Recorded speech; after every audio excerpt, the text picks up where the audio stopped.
కార్యక్రమానికి ముఖ్య అతిథిగా విచ్చేసిన గౌరవ సిపి గారు, గౌరవ మున్సిపల్ కమిషనర్ మరియు మా సుడా వైస్ చైర్మన్ గారికి, అదేవిధంగా వేదిక మీద ఉన్నటువంటి అధికారులకు, ఇక్కడికి ఇచ్చేసినటువంటి పిల్లలకు, పెద్దలకు అందరికీ కూడా పేరు పేరున నమస్కారం తెలియజేస్తూ, ముఖ్యంగా డ్రగ్ రహిత సాధించుకోవడం కోసం మరి ఈ కరీంనగర్ జిల్లాకు సంబంధించి అధికారులు చేస్తున్నటువంటి కృషి, స్వచ్ఛంద సంస్థలు చేస్తున్నటువంటి కృషి, మాలాంటి రాజకీయ నాయకులు చేస్తున్నటువంటి కృషి మామూలు కాదు.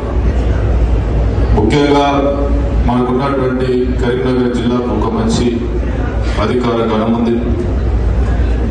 దీనిలో ముఖ్య భూమిక పోషిస్తున్నటువంటి పోలీస్ శాఖ మరి వారు నిరంతరం కృషి చేస్తూ వివిధ మాధ్యమాల ద్వారా వివిధ పోటీ మరి పరీక్ష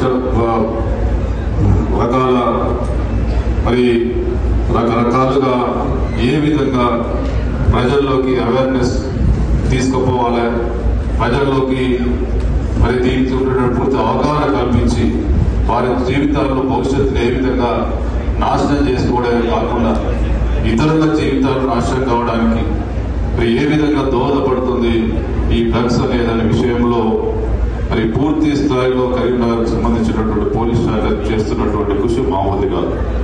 దీంట్లో ముఖ్యంగా సిపి గారు ప్రత్యేక చొరవ తీసుకుని మరి నిరంతరం మరి దీన్ని ముందుకు తీసుకెళ్తూ కరీంనగర్ను డ్రగ్ రహిత జిల్లాగా తీసుకెళ్లడానికి శాయశక్తులు కృషి చేస్తూ ఉన్నారు. అదేవిధంగా ముఖ్యంగా మన కలెక్టర్ గారు కావచ్చు, మన మున్సిపల్ కమిషనర్ గారు కావచ్చు, ఇతర అధికారులంతా కూడా శాయశక్తుల మరి ఈ విషయంలో అవేర్నెస్ కోసం శాయశక్తుల ప్రయత్నం చేస్తూ ఉన్నారు.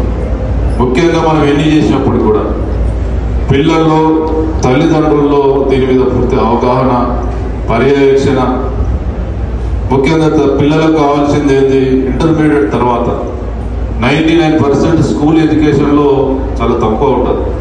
కానీ ఇంటర్మీడియట్ వచ్చిన తర్వాత తల్లిదండ్రులకు కూడా వారి యొక్క టైమింగ్ మీద శ్రద్ధ తగ్గుతుంది. పిల్లలకు కూడా రకరకాల ఈ వ్యాపకాలు, వ్యామోహాలు,